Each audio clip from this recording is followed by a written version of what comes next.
Oke, Bismillahirrahmanirrahim. Assalamualaikum warahmatullahi wabarakatuh.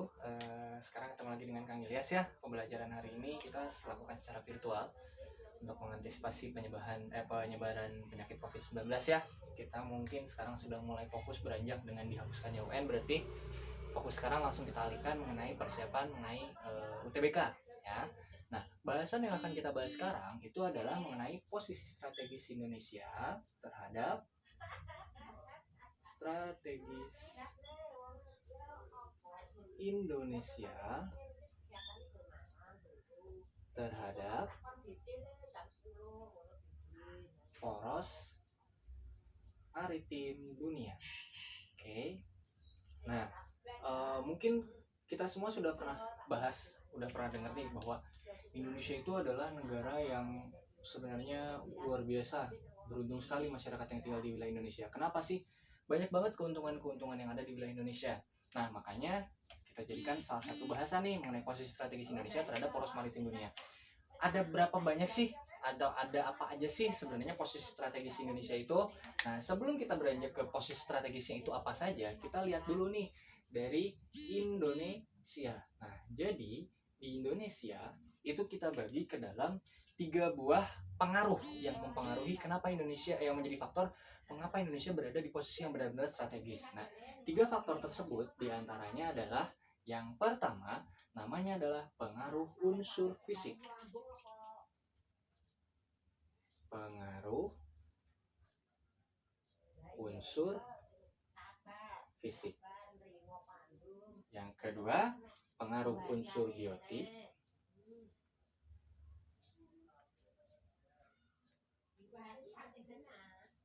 Dan yang ketiga, itu adalah pengaruh unsur topologi. Pengaruh unsur topologi.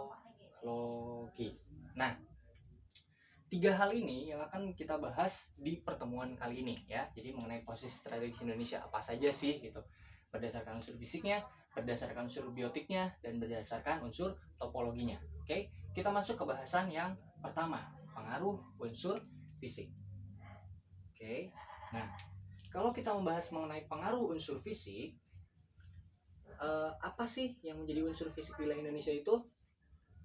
Kalau kita ngomongin unsur fisik wilayah Indonesia, berarti kan ada unsur-unsur yang berbau dengan unsur alam nih, termasuk diantaranya ada yang namanya udara, kemudian ada yang namanya air, kemudian ada lagi yang namanya morfologinya. Itu otomatis menjadi keuntungan bagi wilayah Indonesia. Oke, nah unsur fisiknya itu ada apa saja, kita bahas dari yang pertama ya. Kita bahas dari unsur iklim dan cuaca. Yang pertama itu adalah unsur iklim dan cuaca. Oke, nah unsur iklim dan cuaca itu apa sih dampaknya bagi wilayah Indonesia? Nah, jadi kalau iklim dan cuaca itu dapat mempengaruhi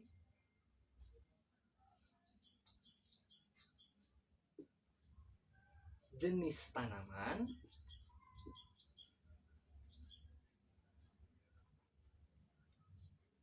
kemudian persebarannya itu bisa baik hewan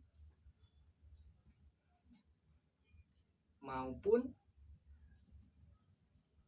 tumbuhan. Dan yang terakhir, dia juga atau unsur iklim dan cuaca mampu mempengaruhi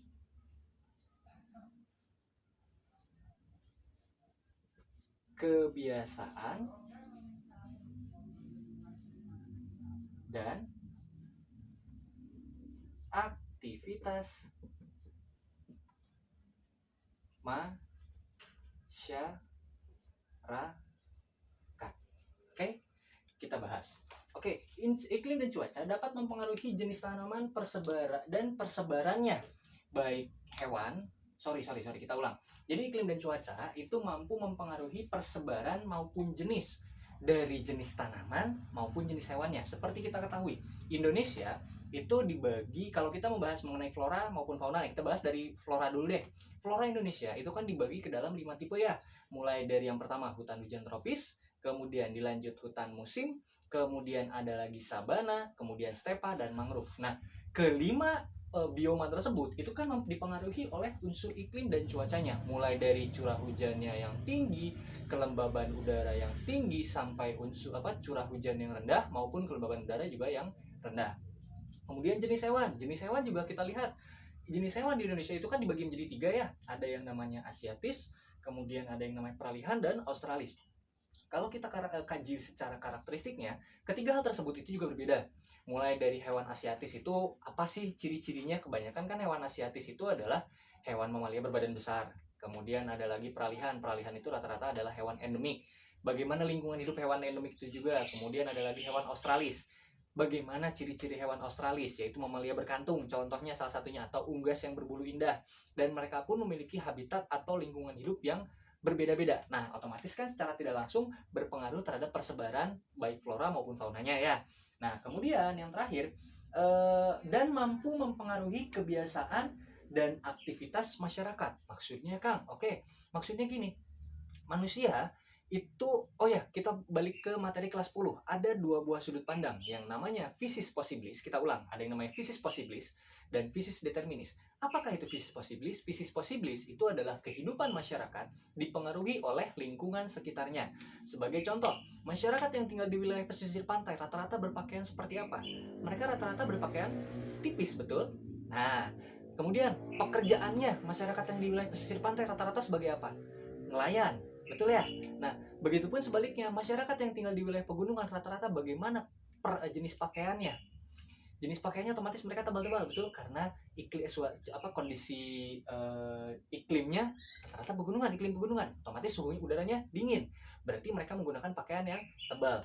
Dan jenis pekerjaannya itu rata-rata apa? Berkebun. Nah, berarti secara tidak langsung unsur iklim dan unsur cuaca itu juga mempengaruhi aktivitas masyarakat, dan itu menjadi sebuah keunggulan bagi Indonesia. Maksudnya kan Indonesia memiliki jenis kehidupan yang beragam, mulai dari dataran rendah hingga dataran tinggi.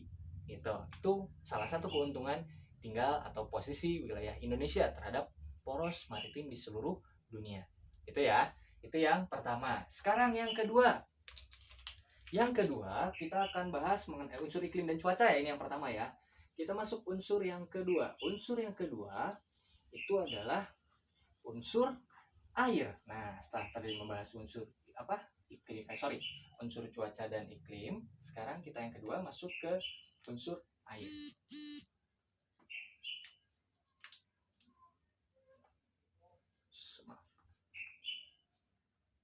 Unsur air.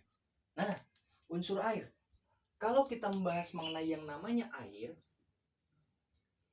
di wilayah Indonesia, bisa dimanfaatkan untuk apa saja sih? Di wilayah Indonesia itu bisa dimanfaatkan sebagai sarana pengairan, bisa sarana pengairan,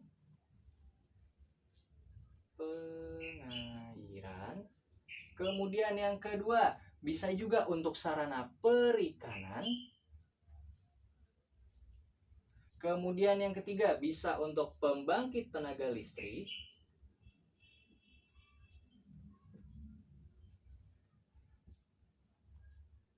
kemudian untuk apa lagi? Bisa juga untuk sarana transportasi,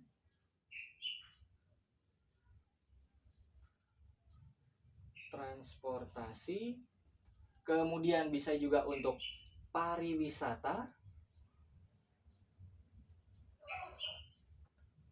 dan kebutuhan sehari-hari. Oke, mohon maaf sebelumnya nih ya kalau misalkan ada suara-suara asing itu dari hewan peliharaan yang ada di depan rumah gitu ya. Oke, kita bahas mengenai unsur air. Nah, Indonesia itu adalah negara kepulauan ya, yang kita kenal itu Indonesia adalah negara kepulauan dengan 70% diantaranya wilayah Indonesia itu berupa perairan. Berarti kita bisa mengetahui bahwa wah, potensi air Indonesia itu luar biasa banget ya, mulai dari sungai, danau, laut, rawa-rawa dan lain sebagainya. Nah, otomatis air tersebut bisa kita manfaatkan untuk apa saja sih, Kang? Oke, yang pertama untuk sarana pengairan. Jelas, sarana pengairan sebagai sarana irigasi untuk sawah, untuk perkebunan dan lain sebagainya. Kemudian perikanan. Nah, perikanan juga ya iyalah yang namanya ikan lah ya. Mereka kan hidup di wilayah perairan, mereka hidup di wilayah air, membutuhkan air. Nah, air itu bisa kita manfaatkan untuk perikanan. Makanya banyak banget nih balong di sekitar sungai suka ada balong-balong atau apa tempat pemancingan. Nah, itu kan biasanya juga berada di sekitar sungai ya, karena salah satu manfaat dari sungai itu juga bisa dimanfaatkan untuk perikanan selain untuk pengairan atau sarana irigasi ya. Kemudian pembangkit tenaga listrik. Nah, Indonesia dikenal di dunia memiliki lautan dengan kekuatan ombak yang sangat tinggi, yang sangat besar. Itulah sebabnya kenapa banyak banget nih kegiatan lomba-lomba kayak surfing dan lain sebagainya itu banyak diadakan di Indonesia. Karena kenapa? Ombaknya itu mantap banget tenaganya. Nah, berarti sebenarnya potensi tenaga pembangkit listrik tenaga perairan di Indonesia itu sangat besar. Cuman sayangnya memang di Indonesia belum dimanfaatkan secara maksimum. Yang Akang tahu sih, yang pernah Akang lihat ya, pembangkit listrik yang sudah bagus itu tenaga air itu ada di wilayah Probolinggo. Namanya pembangkit listrik PLTA Python. Itu di daerah Probolinggo. Nah, berarti sebenarnya Indonesia itu potensi airnya luar biasa banget. Kalau misalkan ombaknya gede berarti kan kekuatan air untuk menggerakkan turbin sebagai penghasil energi listrik itu juga besar banget gitu ya. Kemudian ada lagi transportasi. Nah, Indonesia jenis transportasi Indonesia itu bisa dikatakan lengkap, mulai dari perairan, darat maupun udara. Di perairan tidak selalu dari kapal roro yang kayak di Merak Bakauheni, kemudian di Ketapang Gilimanuk, tidak hanya itu, tapi juga perairan yang ada di wilayah sungai. Ingat, kalian udah pernah dengar kan yang namanya Pasar Terapung di wilayah Kalimantan? Nah, Pasar Terapung itu juga kan memanfaatkan sarana transportasi perairan. Ya kan? Nah, berarti memang Indonesia itu memang sudah dalam beberapa aspek sudah mulai dimanfaatkan, tapi memang ada beberapa aspek lain yang belum digarap secara maksimum. Gitu ya. Nah, kemudian selain itu juga pariwisata. Nah, pariwisata, berapa banyak pantai Indonesia yang isinya bule-bule. Contoh aja Bali, bener? Lombok, itu kan banyak banget bulenya.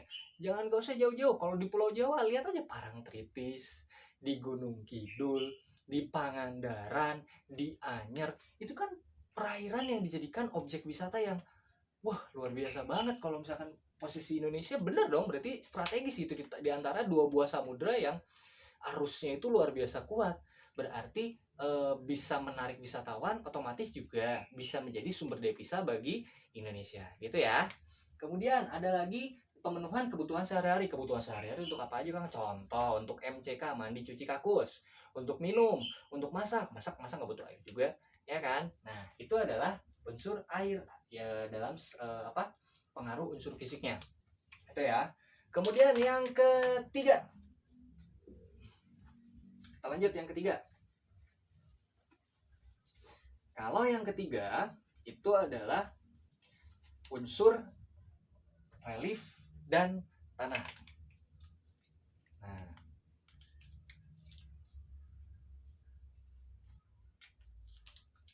unsur relief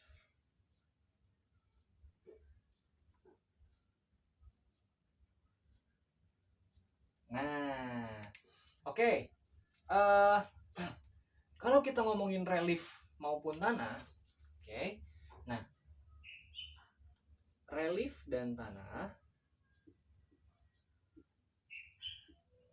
secara tidak langsung dia dampaknya apa sih? Dampaknya adalah dapat mempengaruhi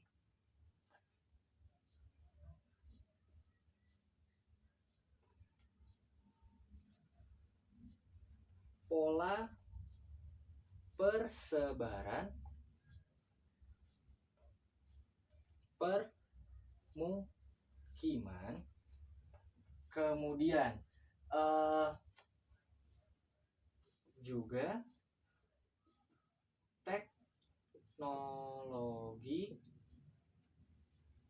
pertanian gitu. Kemudian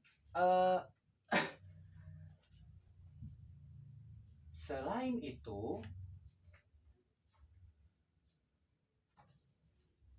unsur relief dan tanah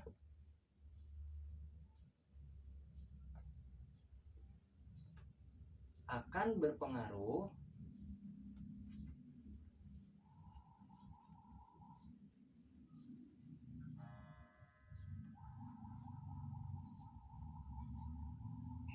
terhadap pola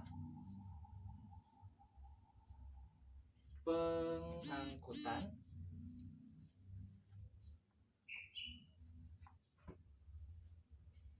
dan ongkos barang.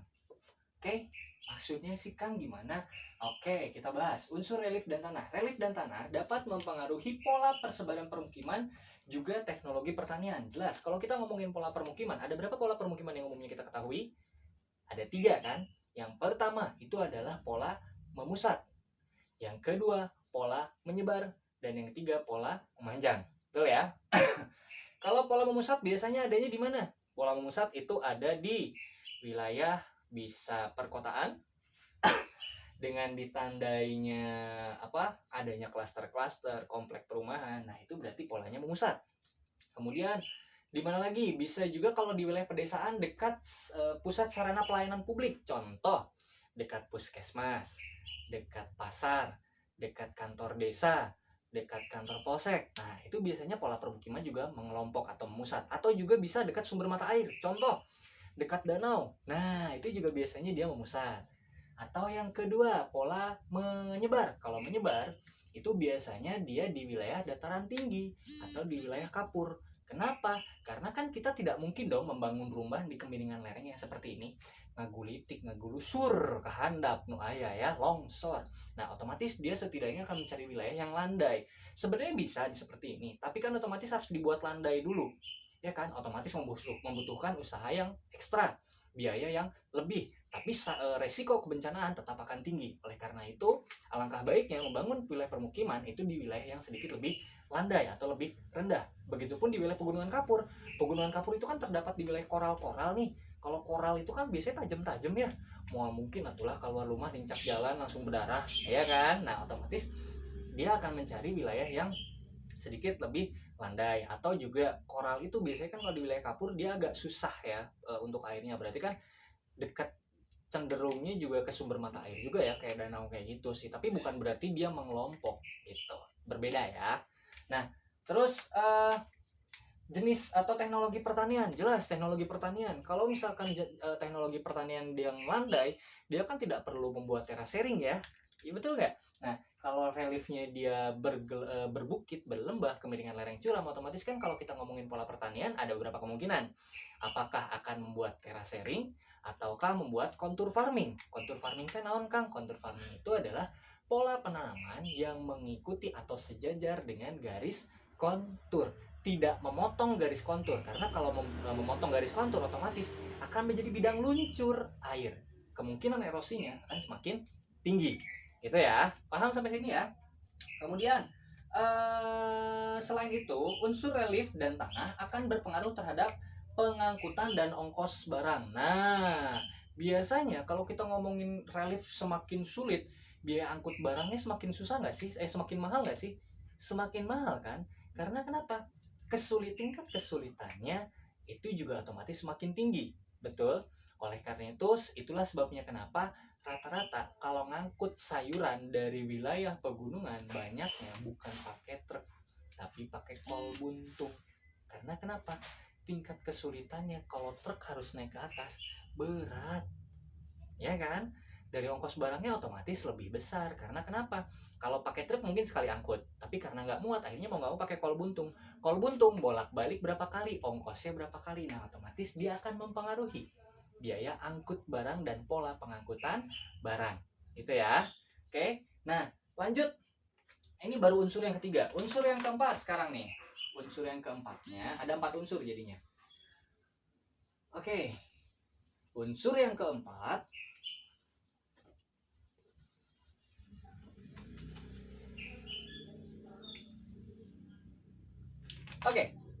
yang keempat namanya adalah unsur tambang dan mineral.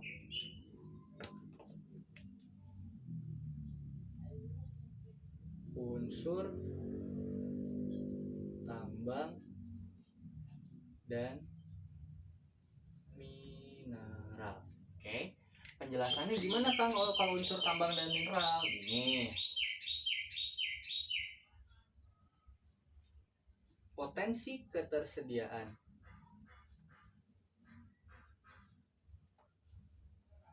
bahan tambang dan mineral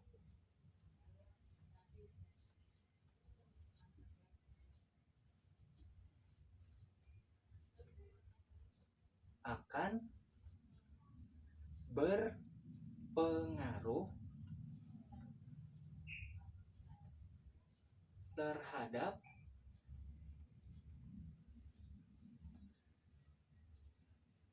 mata pencaharian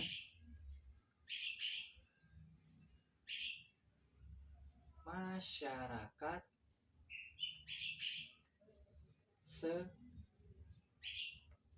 sekitarnya. Ini kata kuncinya, oke? Nah, jadi maksudnya Kang, oke gini.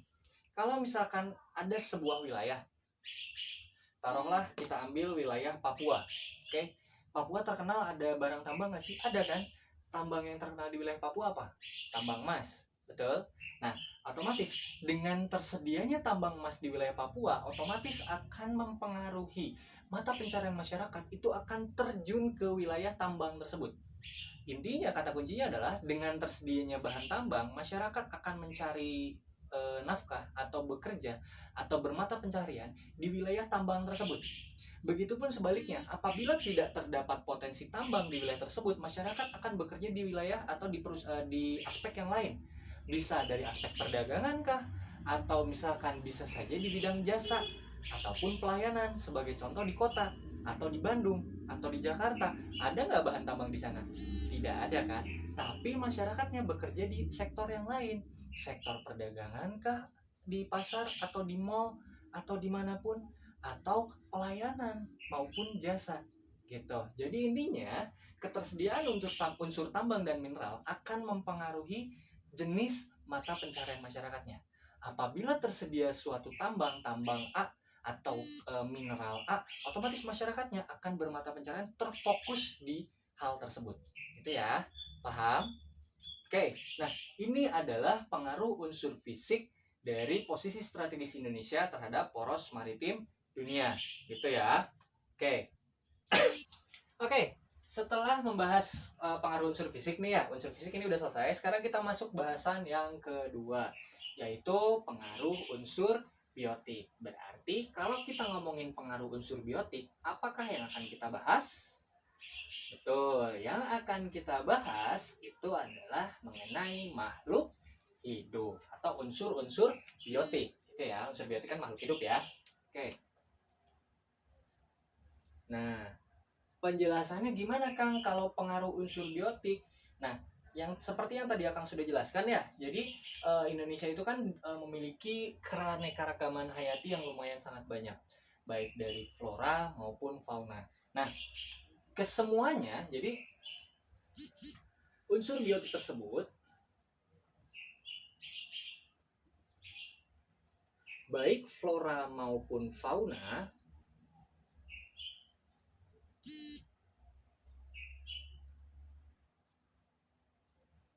membentuk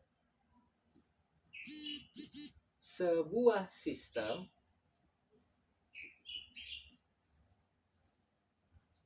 yang saling membutuhkan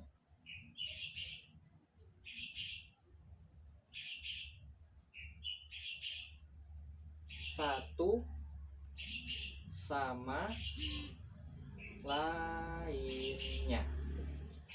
seperti hewan membutuhkan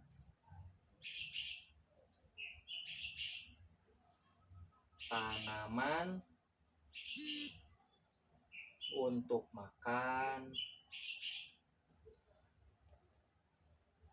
ataupun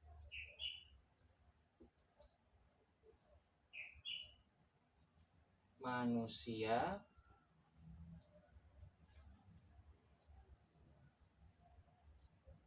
membutuhkan hewan dan tumbuhan untuk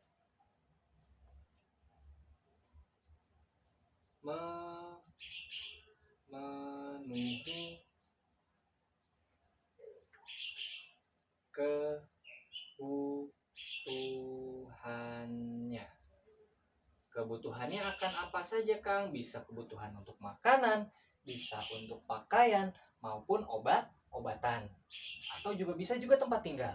Nah, unsur biotik ini dia akan membentuk sebuah sistem atau sebuah rantai makanan juga bisa. Sebuah sistem itu maksudnya gimana sih? Sistem itu kan bisa dikatakan sebuah tahapan yang secara berurutan, yang saling membutuhkan satu sama lainnya, yang apabila satu unsur dia menghilang, otomatis apakah berjalan sistem tersebut? Jelas tidak. Sebagai contoh, kalau kita ngomongin motor deh, motor nih, sebuah motor tidak ada bensin, apakah bisa menyala motornya? Jelas tidak. Motornya ada, bensinnya ada, bannya nggak ada, bisa nggak motornya jalan? Digotong, mau, cangkel, ya kan? Terus motor ada, bannya ada, bensinnya ada, kuncinya nggak ada, bisa nggak? Kecuali kalau kamu maling bisa. Ini adalah apabila salah satu komponen tersebut tidak tersedia, otomatis dia tidak bisa beroperasi secara normal atau mengalami gangguan atau bisa jadi timbul kerusakan. Nah, itu adalah pengaruh unsur biotik. Sorry, hurufnya belum diganti ya? Maaf. Itulah pengaruh unsur biotik yang kedua. Oke. Oke. Sekarang kita masuk unsur yang ketiga. Nah, hapus dulu biar nanti nggak lupa ya. Pengaruh unsur yang ketiga, dia adalah pengaruh unsur topologi. Oke.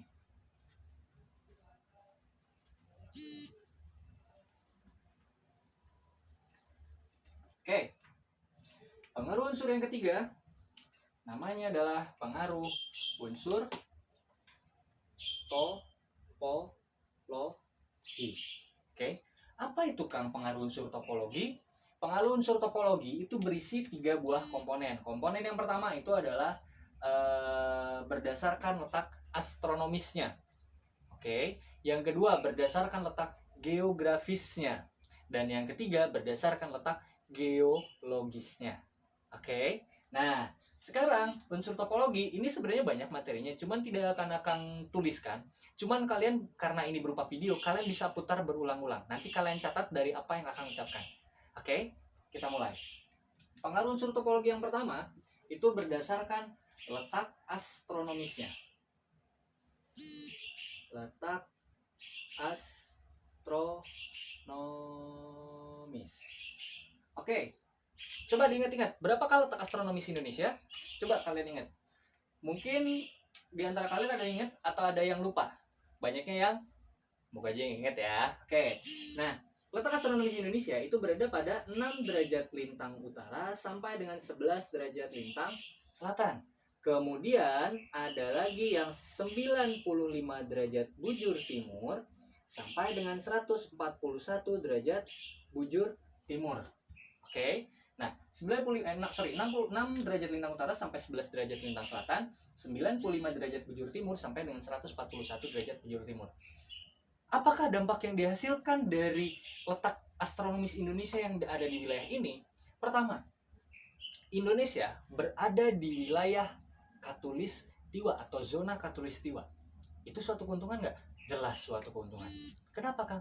Otomatis dia memiliki amplitudo suhu tahunannya itu relatif stabil atau rendah. Maksudnya, Kang, baik suhu tertinggi maupun suhu terendah itu tidak terlalu tinggi atau tidak terlalu besar selisihnya. Rata-rata suhu di wilayah Indonesia itu berkisar antara 19 sampai dengan 30 derajat Celcius, ya 34 lah paling panas. Tapi coba dilihat di wilayah negara lain. Ada yang sampai minus, ada yang ya cuman 10 di bawah 10 derajat, bahkan sampai minus dari 0 derajat. Terpanasnya bisa sampai di 40 derajat Celcius. Kan jauh banget. Itu adalah keuntungan satu yang pertama. Yang kedua, Indonesia mendapatkan sinar matahari yang hampir sama sepanjang tahun. Lama waktunya, selama 1 tahun. Pengaruh dari apa? Gerak semut tahunan. Rata-rata, sinar matahari bersinar di wilayah Indonesia itu berkisar antara 11 sampai dengan 13 jam setiap harinya. Otomatis, dia stabil. Selama 1 tahun itu rata-rata antara 11 sampai dengan 13 jam. Tapi di wilayah negara-negara lain, contoh di Amerika atau di Spanyol, dia bisa banget siangnya bentar banget, malamnya lama banget bisa. Atau siangnya lama banget, malamnya bentar banget. Itu juga bisa. Karena kenapa? Garis khatulistiwa itu bisa dikatakan sebagai sebuah garis hayal atau garis semu yang menjadi pusat peredaran matahari, walaupun sebenarnya ada yang namanya gerak semu tahunan matahari ya, mulai dari bulan Maret kemudian naik ke atas di bulan Juni, balik lagi ke tengah September, dan terakhir di selatan Desember. Nah itu jangan lupa, itu diingat-ingat lagi materinya ya. Itu. Kemudian yang berikutnya, otomatis karena Indonesia berada di wilayah garis khatulistiwa, Indonesia memiliki 2 buah musim. Yaitu hanya 2 buah musim, ya, hanya 2 buah musim, yaitu musim penghujan dan musim kemarau. Nah, 2 musim tersebut itu merupakan suatu keuntungan. Karena apa, Kang? Karena tanaman yang hidup di wilayah Indonesia itu banyak banget. Bisa dikatakan keanekaragaman flora di wilayah Indonesia itu banyak banget, benar-benar banyak. Karena kenapa? Suhunya itu mudah untuk tanaman beradaptasi. Ya, terutama tanaman-tanaman seperti padi, kemudian singkong, jagung, dia masih mampu hidup di wilayah Indonesia, gitu ya. Kemudian apalagi ya, musim sudah, manusianya juga kalau untuk beradaptasi dia relatif lebih mudah, walaupun memang kalau dikatain sama orang Eropa di Indonesia itu lebih panas, tapi setidaknya setahun kita panas terus coy, nggak kepanasan nggak kedinginan, masuk angin nanti lama-lama yang ada, gitu ya. Itu selanjutnya, oh iya, tambahan lagi nih, berdasarkan keanekaragaman flora, percaya atau tidak, di wilayah Indonesia itu keanekaragaman flora mangrove-nya 80% mangrove, spesies mangrove di seluruh dunia, 80%-nya itu ada di wilayah Indonesia. Oke lah, secara hutan hujan tropis kita terbesar nomor 2. Yang pertama si Amazon, tapi untuk mangrove kita terbesar nomor 1 di dunia. Gitu.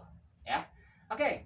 Terus letak astronomis Indonesia ini yang lintang utaranya sudah, sekarang kita bahas yang bujur timurnya. Nah, bujur timur apa sih dampaknya untuk wilayah Indonesia? Karena Indonesia berada antara 95 derajat bujur timur sampai 141 derajat bujur timur, Indonesia itu terbagi ke dalam 3 buah zona waktu. Oke, makanya ada waktu Indonesia bagian barat atau WIB, waktu Indonesia bagian tengah atau WITA, dan waktu Indonesia bagian timur atau WIT. Nah, waktu setiap perbedaan waktunya itu selama 1 jam. Nah, tapi secara derajat astronomis, setiap selisih 15 derajat akan terdapat perbedaan waktu selama 60 menit. Nah, jadi dari 95 sampai 105, jadi memang ada sedikit perbedaan sih, tapi pembagiannya memang seperti itu. Dari 95 sampai 105 derajat bujur timur, itu dia masuk waktu Indonesia bagian barat. Dari 105 sampai 120 itu waktu Indonesia bagian tengah. Dan dari 120 sampai 141 itu adalah waktu Indonesia bagian timur. Itu ya. Itu berdasarkan letak astronomisnya. Oke.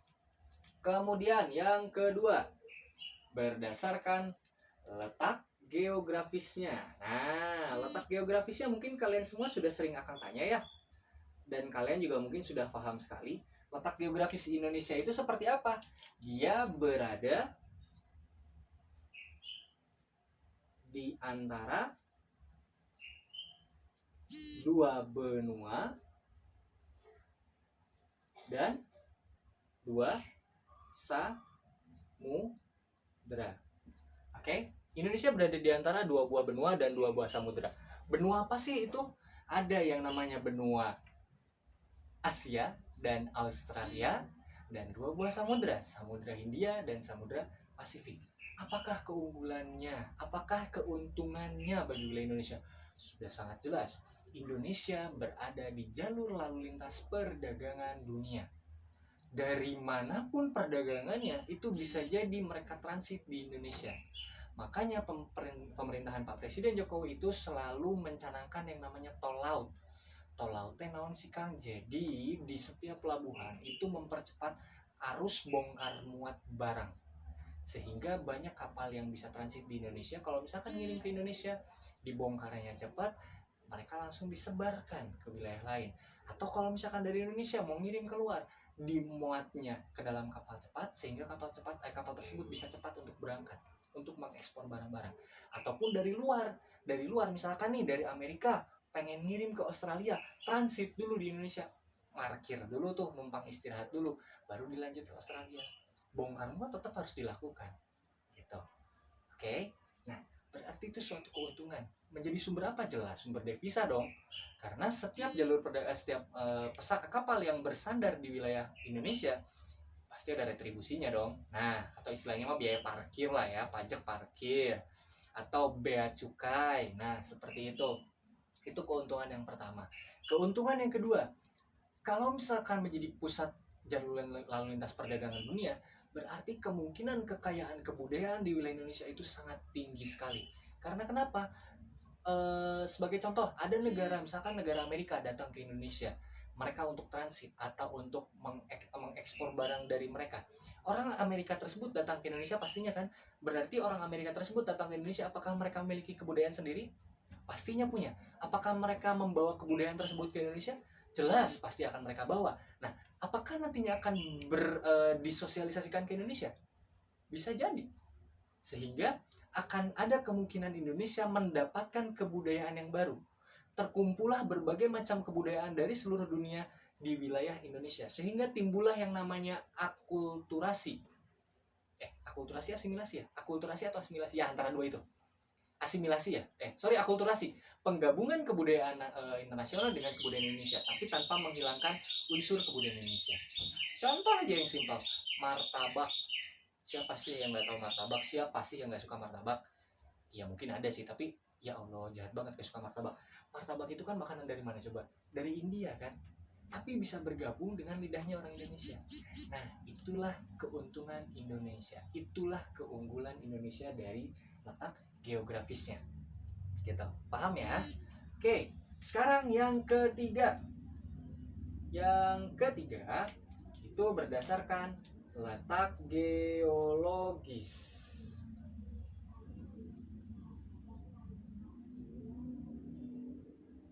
Oke, letak geologis Indonesia itu adalah Indonesia berada di jalur Ring of Fire. Apa itu Ring of Fire? Jalur Ring of Fire itu adalah jalur pegunungan di dunia atau persebaran gunung api di dunia. Berarti secara tidak langsung Indonesia memiliki jumlah gunung api yang lumayan banyak. Bukan lumayan lagi, justru sangat banyak. Menjadi keunggulan nggak? Menjadi keuntungan nggak? Jelas. Tanah di wilayah Indonesia itu tingkat kesuburannya sangat tinggi. Tingkat kesuburan tersebut berasal dari mana? Hasil erupsi gunung api. Selain itu, Indonesia juga terletak di antara pertemuan 3 buah lempeng besar dunia. Lempeng apa saja coba? Ada yang namanya lempeng Eurasia, Indo-Australia, dan Samudra Pasifik. Otomatis ada keuntungannya nggak? Pasti ada keuntungannya dong. Jelas. Meskipun ada kerugiannya. Kerugiannya apa? Kerugiannya adalah potensi gempa bumi dan tsunami di Indonesia cukup besar. Tapi secara tidak langsung pasti ada keuntungan lainnya. Keuntungannya apa? Indonesia terletak di antara sirkum Mediterania dan sirkum Pasifik.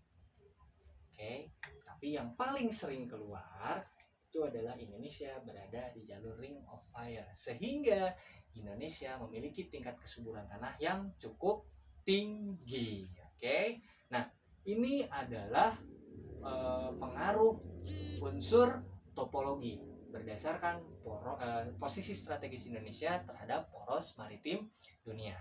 Oke, sekian dulu yang dapat Akang sampaikan. Kurang lebihnya mohon maaf. Terima kasih banyak. Assalamualaikum warahmatullahi wabarakatuh.